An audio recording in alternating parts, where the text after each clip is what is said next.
Hello friends, welcome to my channel Oishi fine arts. Number 5 দিয়ে কিভাবে সহজে শার্ক ড্র করা যায় তা আজকে আমি তোমাদের শেখাবো। এর আগেও আমি তোমাদের প্রত্যেকটি ভিডিওতে বলেছি যে পেজের চারদিকে বর্ডার টেনে নেবে, এতে তোমাদের ড্রয়িং করতে সুবিধা হবে। তাহলে চলো ড্রয়িংটি শুরু করা যাক। প্রথমে আমরা 5টি ড্র করে নিলাম। 5-এর নিচের অংশটি একটি বড় করে করতে হবে। এরপর দেখো 5-এর উপর অংশ থেকে একটি কার্ভ লাইন টেনে নিলাম। এরপরে নিচের অংশটিকে আমরা এইভাবে ড্র করব।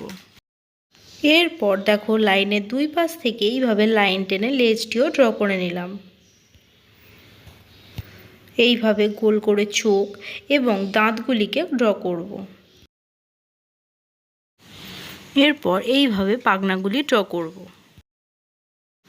শার্কটিতে কালার করার সুবিধার জন্য আমরা মিডল থেকে এইভাবে একটি লাইন টেনে নিলাম। এরপর এটিকে আমরা বর্ডার করে নেব।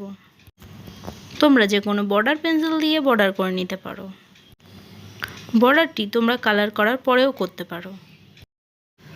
এটিতে বর্ডার করা হয়ে গেছে, তাহলে চলো আমরা এটিতে কালার স্টার্ট করি। শার্কের উপরের অংশটিতে আমরা স্কাই ব্লু কালার দিয়ে ফিল করব।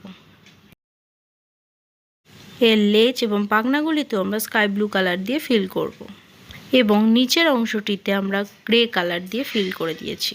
বন্ধুরা, ভিডিওটি ভালো লাগলে একটি লাইক এবং শেয়ার করে দিও এবং তোমরা যদি আমার চ্যানেলে নতুন হয়ে থাকো চ্যানেলটিকে সাবস্ক্রাইব করে পাশে থাকা বেল আইকনটি প্রেস করে দিও।